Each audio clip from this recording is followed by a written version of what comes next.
నమస్తే, welcome to our channel. నేను మీ పద్మావతి.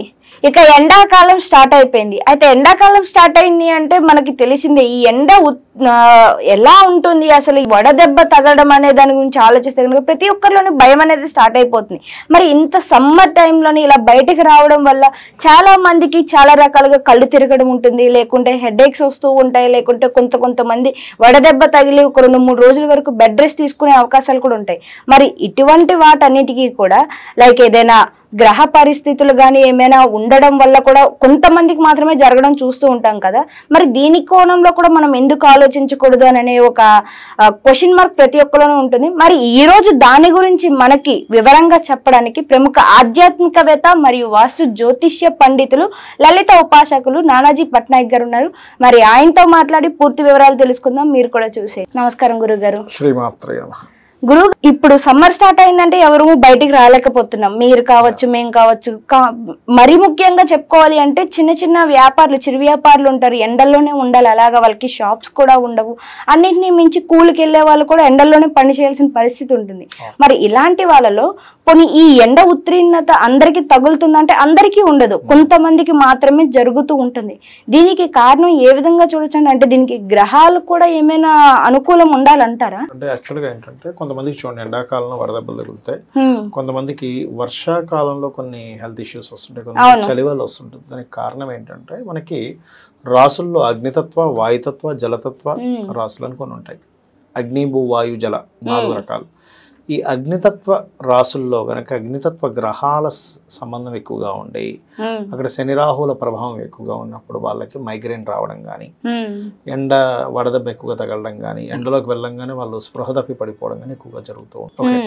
మరి వీళ్ళు ఏం చేయాలి దానికి? ఎవరైనా ఎండాకాలంలో ఇప్పుడు ఇంట్లో ఒక 4-5 ఉంటే వాళ్ళలో ఒకరికే ఈ ప్రాబ్లం ఉంటుంది, 4 వెళ్తారు ఎండలోకి. కానీ మరి అందరికీ జరగాలిగా. ఇప్పుడు వడదెబ్బ అనేది తగిలితే రోడ్డు మీద తిరిగి ప్రతి ఒక్కరికి వడదెబ్బ తగలాలి. మరి ఎందుకు లేదు అంటే వాళ్ళది పర్సనల్గా వాళ్ళ స్టామినా, హెల్త్ పరంగా వాళ్ళకి పర్టికులర్గా స్టామినా ఉంటుంది. ఈ ఎండాకాలంలోనే వీళ్ళకి ఎక్కువగా ఎందుకు ఎఫెక్ట్ ఉంటుంది అంటే వాళ్ళకి సూర్యుడు యొక్క ప్రభావం పాజిటివ్గా ఉండేది తక్కువ, నెగిటివ్గా ఉండే ప్రభావం ఎక్కువగా ఉంటుంది. అందుకని ఎండలోకి వెళ్ళగానే వాళ్ళకి నర్వస్ అయిపోవడము, కళ్ళు తిరిగి పడిపోవడం జరుగుతూ ఉంటుంది. అలాంటప్పుడు వీళ్ళు చేయవలసింది ఏమిటంటే నవగ్రహాల్లో శని, రాహు, రవి ఈ గ్రహాల దగ్గర దీపారాధన చేస్తూ ఉంటే వీటి ద్వారా ఇబ్బంది పడేది ఉండదు. అలాగే కొంతమంది వర్షాకాలం లేదా చలికాలం, చలికి లేదా వర్షాలు వస్తున్నప్పుడు వాళ్ళకి బాగా కాఫ్ లేకపోతే జలుబు చేయడం ఇట్లాంటివి ఎక్కువ ఉంటాయి. కొంతమందికి వేడి వల్ల కూడా జలుబు చేసే వాళ్ళు ఉంటారు. వేడి వల్ల చలవ చేసింది అంటూ ఉంటారు. మీరు గమనించండి కావాలంటే, ఓవర్ వేడి అయిపోయింది అంటే అంటూ ఉంటారు. దానికి కారణం ఏంటంటే ఈ జలగ్రహాల యొక్క అంటే జలరాశులు అంటే ఏమిటి అంటే కర్కాటకము, వృశ్చికము, మీనము ఈ రాశుల్లో పాపగ్రహ సంబంధాలు వచ్చినప్పుడు వీళ్ళకి కాఫ్ ఎక్కువగా రావడము, జలుబు ఎక్కువగా చేయడము, ఊపిరి సరిగ్గా ఆడకపోవడం, మళ్ళీ దీనికి వాయుతత్వ సంబంధం వస్తే ఊపిరి సరిగ్గా ఆడకపోవడం జరుగుతుంది. అదేవిధంగా ఇందాక మనం చెప్పుకున్నట్టుగా అగ్నితత్వ సంబంధం వచ్చినప్పుడు మేష, సింహ, ధనస్సు రాశుల్లో కనుక అధిక పాపగ్రహాలు ఉన్నప్పుడు వాళ్ళకి వేడి అనేటువంటిది వచ్చినప్పుడు ఆ వేడి ద్వారా, ఉష్ణం ద్వారా వచ్చేటువంటివి, అందుకే మనకి ఆయుర్వేదంలో కూడా వాతము, పిత్తము, కఫము అని ఉంటాయి. ఈ వాత, పిత్త, కఫాలు కనుక ఇన్బ్యాలెన్స్ అయ్యాయి అనుకోండి మనలో, మనకి అనారోగ్యానికి ఇదవుతుంది. అందుకని వాళ్ళు ఏం చేస్తారు, ఆయుర్వేదం వాళ్ళు ఇట్లా నాడి పట్టుకుంటే వాళ్ళకి అర్థమైపోతుంది ఏది వాతం ఎక్కువైందా, కఫం ఎక్కువైందా, పిత్తం ఎక్కువైందా. ఒకప్పుడు జస్ట్ ఇలా పట్టుకుని బాడీలో ఏ ప్రాబ్లం వచ్చిందో చెప్పేవారు. ఇప్పుడు అది చాలా మటుకు లుప్తమైపోయింది, అతి కొద్ది మందికి తెలుస్తుంది. అది చూసి చెప్పేవారు. అలా వాళ్ళు ఏం చేసేవారు, ఓకే ఈ యొక్క చెట్లల్లో ఈ ఔషధీ గుణాలు ఉన్నాయి, వాతాన్ని తగ్గించేది ఇక్కడ ఉంది, ఇక్కడ కఫాన్ని తగ్గించేది ఉంది అని. అయితే దీనికి శాస్త్రంలో ఏం చెప్తారంటే ఎవరికైనా సరే ఎటువంటి అనారోగ్యం కలగకుండా ఉండాలి అంటే వీళ్ళు చేయవలసినవి కొన్ని చెప్పారు. ఏమిటది చూసుకున్నట్లయితే ముఖ్యంగా సూర్యుడిని ఆరాధించాలి. మనం ఏదైనా ఫుడ్ తినేటప్పుడు క్రీమ్, అచ్యుత, అనంత, గోవింద అనుకుంటూ తినమని చెప్పారు. అలా అనుకుంటూ కనుక మీరు తిన్నట్లయితే మీరు తినేటువంటి పదార్థం ఏదైతే ఉందో ఆ పదార్థము ఔషధంగా మారుతుంది. ఓకే, అది మెయిన్గా గుర్తుపెట్టుకోవాలి. రెండవది సూర్య నమస్కారాలు చేసుకోవడము, సూర్యుడిని ఆరాధించడము.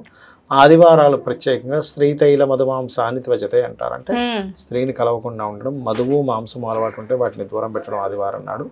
తలకి నూనె రాసుకోకుండా ఉన్నట్లయితే కూడా అనారోగ్యాలు అనేటువంటిది దగ్గరికి చేరదు.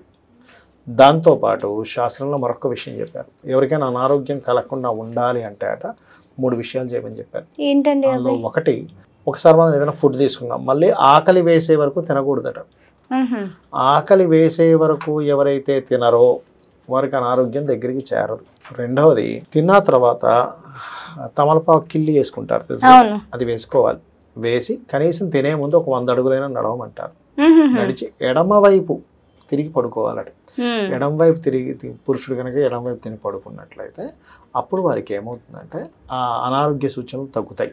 అది కాకుండా రాత్రిపూట ఎక్కువసేపు మేల్కొని ఉండడం, పగలపూట ఎక్కువసేపు పడుకోవడం కూడా అనారోగ్యానికి హేతువు. అయితే ఇక్కడ ఎవరికైనా ఏదైనా ఒక హెల్త్ ఇష్యూ వస్తుంది అంటే జన్మజాతకంలో ఏ భావం అయితే పాడైందో, మనకి 12 భావాలు కదా, ఇప్పుడు లగ్నం పాడైంది అనుకోండి, శిరోకు సంబంధించిన వ్యాధులు ఎక్కువగా వస్తుంటాయి.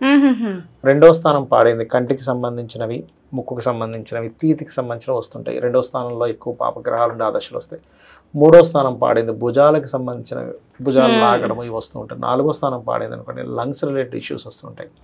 5వ స్థానం పాడైంది ఎవరికైనా హార్ట్ రిలేటెడ్, అందుకే చూడండి సింహరాశిలో పాపగ్రహాలు ఉన్న రవి పాడైనా వాళ్ళకి హార్ట్ అటాక్స్ రావడం, హార్ట్ రిలేటెడ్ సంబంధించిన సర్జరీస్, అక్కడ కుజుడు వచ్చాడు సర్జరీస్ జరుగుతాయి, హార్ట్ సర్జరీ జరిగిందండి అంటూ ఉంటారు. 6వ స్థానం ఎవరికైనా పాడైనా లేకపోతే సింహరాశి పాడైనా కూడా ఇండైజెషన్ ఇష్యూస్ వస్తూ ఉంటాయి. అంటే తిన్నది సరిగ్గా డైజెస్ట్ అవ్వకపోవడము, కడుపులో ఉబ్బరంగా ఉండడం, అది వాయుతత్వ రాశి అయితే ఉబ్బరం వస్తుంది వాళ్ళకి. 7th హౌస్ ఎవరికైనా పాపగ్రహాలు ఉంటే నడువు నొప్పి ఎక్కువగా వస్తూ ఉంటుంది. కుజుడు పాడైతే వెన్నుముక్క నొప్పి వస్తూ ఉంటుంది. ఆ కుజుడు పాడైనప్పుడు దాంతో బుధుడు కూడా కనెక్ట్ అయి పాడే, బుధుడు కుజుడు కేతు కనెక్టివిటీ ఉంటే కనుక L3 L4 అంటుంటారు చూసారు ఇక్కడ, అవి డ్యామేజ్ అవ్వడం జరుగుతూ ఉంటుంది. అలా కాకుండా అష్టమం పాడైతే లేడీస్కి అయితేనేమో మంత్ వచ్చేటువంటివి ఉంటాయి చూసారా, గైనికల్ ఇష్యూస్ ఇవి వస్తూ ఉంటాయి 8th హౌస్ పాడైతే. అందులో పర్టికులర్గా మీరు చూడొచ్చు, ఎవరికైనా వృశ్చిక రాశిలో రాహు ఉన్నాడు అనుకోండి లేడీస్ జాట్లో, వాళ్ళది మేషలగ్నం అయితే ఖచ్చితంగా వాళ్ళకి మెన్స్ట్రువల్ రిలేటెడ్ ప్రాబ్లమ్స్ వస్తాయి. మేషలగ్నం కాకపోయినా వాళ్ళకి ఆ ప్రాబ్లం ఫేస్ చేస్తుంటారు, 8th హౌస్ పాడైనా వృశ్చిక రాశి పాడైనా. అలాగే 9th హౌస్ ఎవరికైనా పాడైంది అన్నప్పుడు వాళ్ళకి సెల్ లెవెల్లో ప్రాబ్లమ్స్ వస్తుంటాయి. అంటే సెల్స్ కొంచెం డ్యామేజ్ అవ్వడం, ఆటో ఇమ్యూనిటీ డిజార్డర్స్ రావడము. ఈ గురువు కూడా పాడే 9th హౌస్ కనుక పాడే దానికి 6th house and 4th house connectivities వస్తూ రాహు ప్రభావం ఎక్కువగా నీచంలో ఉన్నప్పుడు వాళ్ళకి క్యాన్సర్స్ లాంటి జబ్బులు కూడా వస్తుంటాయి, లేదా తొడలకు సంబంధించిన నొప్పులు ఎక్కువగా వస్తూ ఉంటాయి. 10th హౌస్ పాడైందంటే వాళ్ళకి మోకాళ్ళకి సంబంధించిన ప్రాబ్లమ్స్ వస్తూ ఉంటాయి. అంటే మోకాళ్ళు వాళ్ళకి చూడండి ఆపరేషన్ చేయించుకోవడము, మోకాళ్ళు చిప్పలు అరిగిపోవడం జరుగుతుంటాయి చూసారా. ఇదంతా కూడా దశమ స్థానం పాడవడం వల్ల జరుగుతుంది. 11వ స్థానం పాడైతే మోకాళ్ళకి అరికాలికి మధ్య భాగంలో ఉండే కాళ్ళు బాగా నొప్పి లేస్తూ ఉంటుంది వారికి. అందుకే శనిగ్రహం యొక్క మహాదశలు నడుస్తున్న శని పాడైన కాళ్ళకి సంబంధించిన ప్రాబ్లమ్స్ వస్తాయి. 12వ స్థానం అయితే అరికాలి కింద నాడలు వస్తుంటాయి సార్, ఆనలు అంటూ ఉంటారు, ఆనలు రావడము, అదేవిధంగా కాస్త మాటికి హాస్పిటలైజేషన్ అవ్వడం 12వ స్థానం పాడైతే ఇట్లాంటివి జరుగుతుంటాయి. అందుకే ఇవన్నీ ఇబ్బంది కలగకుండా ఉండడానికి శాస్త్రంలో ఏం చెప్తారంటే మీరు సేవ చేయండి, ఏదైనా ఆలయానికి వెళ్ళి ఏదైనా సేవలు చేస్తుండండి, మంత్ర సాధన చేయండి. ఒక్కొక్కరు ఒక్కొక్క మంత్ర సాధన చేయడం ద్వారా వాళ్ళకి ఖచ్చితంగా హెల్త్ ఇష్యూస్ రాకుండా ఉంటాయి. ఇప్పుడు మేషం వారు ఉన్నారు, సూర్యుడికి, వృషభం వారు ఓం నమో నారాయణాయ, హెల్త్ ఇష్యూస్ రాకుండా ఉంటాయి. మిథునం వారు శ్రీమాత్రే నమః, కర్కాటకం వారు స్కందాయ నమః, సింహం వారు దత్తాత్రేయాయ నమః, కన్యవారు ఓం ఓం నమో వెంకటేశాయ, వృశ్చికం వారు ఓం నమో కాళికాదేవి నమః,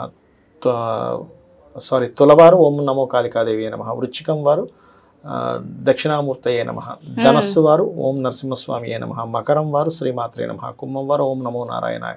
అదేవిధంగా మనకి మీనం వారు కనుక తీసుకున్నట్లయితే ఓం గౌరీదేవి నమః అని చెప్పి చేసుకున్నట్లయితే వీళ్ళకి హెల్త్ ఇష్యూస్ అనేవి రాకుండా ఉంటాయి. నిజంగా గురుగారు చాలా చక్కగా వివరించారు. ఎందుకంటే ఇప్పుడున్న ప్రస్తుతం సిచ్యువేషన్ లో ఈ సమ్మర్ కి చాలా మందికి ఎఫెక్ట్ అయ్యే అవకాశాలు చాలా ఎక్కువగా ఉన్నాయి. మరి ఇలాంటి పరిస్థితుల్లో ప్రతి ఒక్కరికి కూడా చక్కటి ఒక ఏం చేసుకోవడం వల్ల ఇలాంటి సిచ్యువేషన్ నుంచి మనం బయటపడొచ్చు అని చాలా చక్కగా వివరించారు. మీకు కూడా ధన్యవాదాలు గురుగారు.